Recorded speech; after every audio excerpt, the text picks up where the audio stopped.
Manos e manas, ontem no culto da noite eu pedi orações pela família do pastor Vanderlei Marins, primeiro vice-presidente da nossa Convenção Batista Brasileira, por causa da morte de seus dois filhos. Um morreu num acidente ocorrido no segundo domingo de maio, um acidente de carro, e o outro que estava no carro, mas sobreviveu, veio a morrer nesta última sexta-feira. Entendi que a morte desse segundo filho fora por causa do acidente, mas soube que a morte dele se deu em circunstâncias complicadas, para a maior tristeza do pastor e sua família, pelos quais nós devemos orar.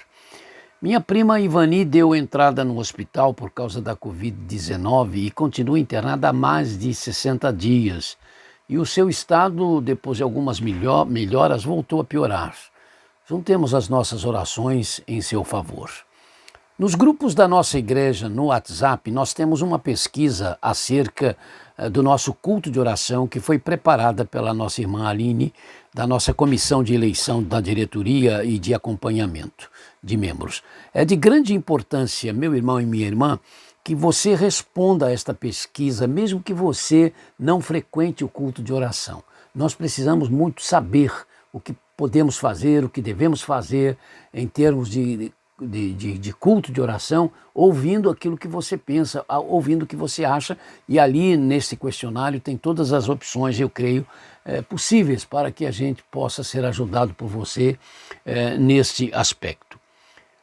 Igreja do Senhor, trocando ideias com o Dr. Pablo, meu sobrinho, nosso missionário no Senegal, nós falamos um pouco sobre o sofrimento humano, falamos do nosso sofrimento no Brasil, envolvendo mortes dos nossos, dessa corrupção avassaladora, desta nossa patifaria política, dos que sofrem entre nós por causa da pobreza, das doenças e da desesperança.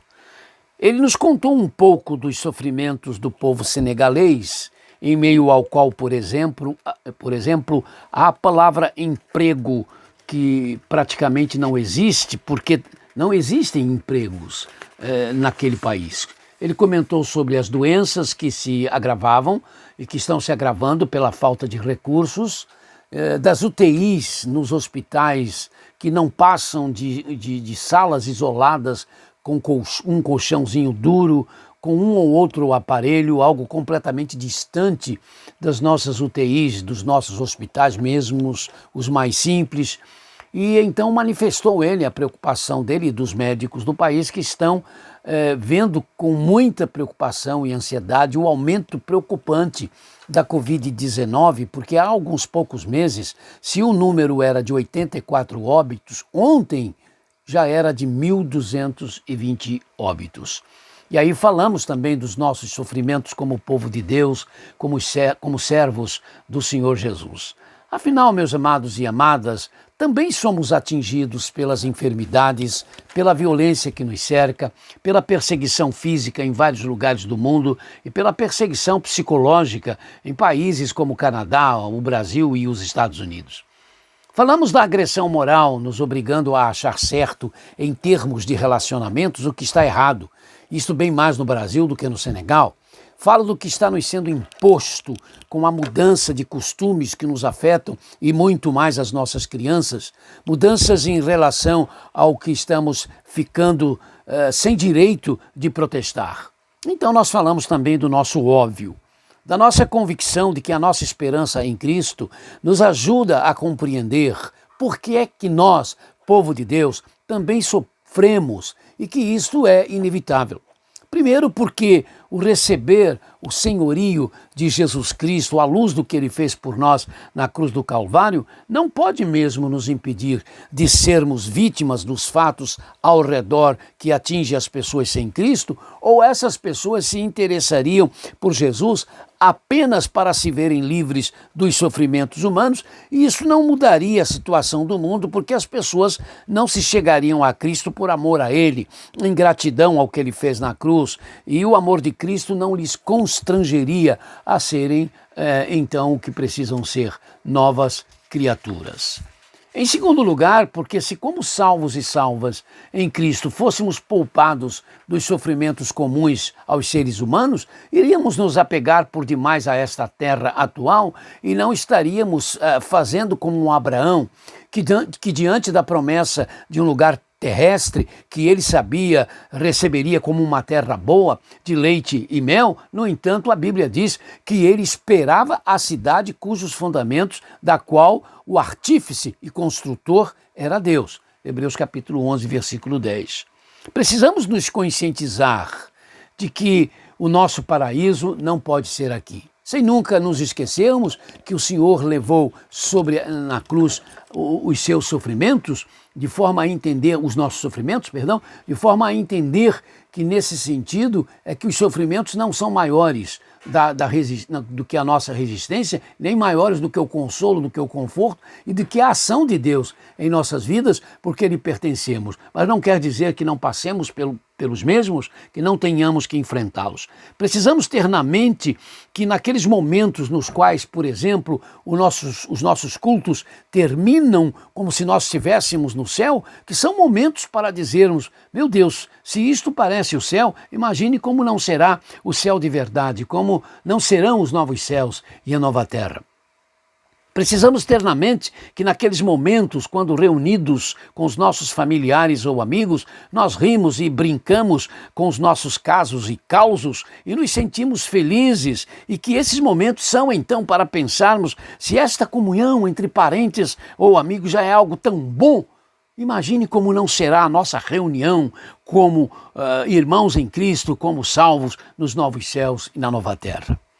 Precisamos ter na mente que quando nós nos divertimos, por exemplo, com os nossos pequeninos em suas algazarras, com suas tiradas inesperadas, ou mesmo com os nossos velhos com suas histórias engraçadas, nos fazendo sentirmos realizados com eles, que esses momentos são para pensarmos, se isto é tão legal, como não será então nos novos céus e na nova terra?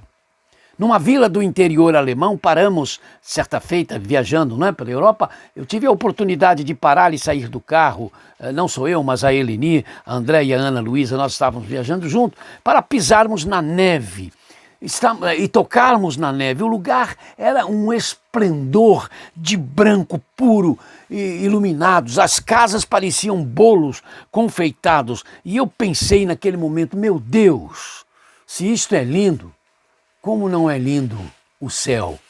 Essa história, irmãos, de que o paraíso tem de ser na terra, e aí é bom lembrarmos que pastores na antiga Alemanha Oriental, a antiga Alemanha comunista, foram presos porque pregavam sobre o paraíso para depois desta vida. Essa história de que o paraíso tem de ser aqui é pregação da esquerda ateísta, que sempre pregou isto, tentando esconder que nos governos que eles fizeram, eles tornaram os lugares que governaram em pedaços do inferno. Mas os entendamos. Eles são ateístas que não aceitam a ideia de uma humanidade que sofre por causa do pecado. E eles não esperam para depois desta vida, senão nada. Até porque também eles acham que vieram do nada. Mas eu conheço gente da esquerda, mas não ateísta, que acredita que este mundo pode e deve melhorar sim, até com uma ação mais efetiva da igreja, mas não se tornar no paraíso, porque o paraíso, eles também acreditam, será quando não mais existir o pecado e aí sob o domínio de Cristo. Há algumas ideias boas na esquerda, há algumas boas ideias na direita, mas em Jesus Cristo, meu amado e minha amada, não há algumas boas ideias, todas são muito boas. Então vamos ser dele, Jesus, e não da esquerda e não da direita. Talvez alguns achem que pensar assim nos torne alienados, ligados tão somente a um futuro para depois desta vida. Erro crasso. A certeza dos novos céus e da nova terra nos faz apreciar este planeta de forma intensa, nos lembrando do que afirma Paulo quando disse: a terra é do Senhor e toda a sua plenitude. 1 Coríntios 10, 26. Porque a terra é do Senhor, ela não foi criada para ter rios poluídos, nem pessoas morando de forma subhumana nos mocambos e favelas do mundo, e nem para receber os corpos dessas 4.580.000 pessoas que morreram de fome desde o dia 1º de janeiro deste ano até o momento em que eu comecei a gravar este vídeo.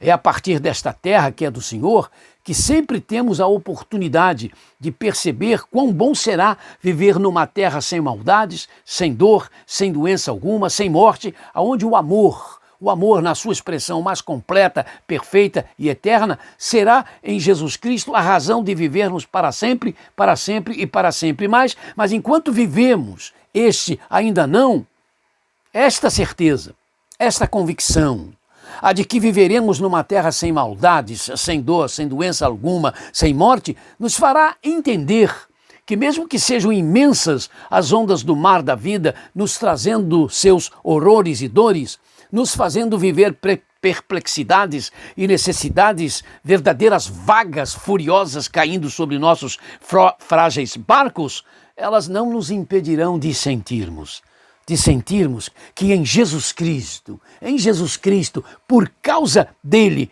nós somos mesmo mais do que vencedores, e de que é verdade, para valer, a afirmação de Deus a nós que está nas Escrituras, aquela que Deus diz: não deixarei vocês, nem desampararei vocês.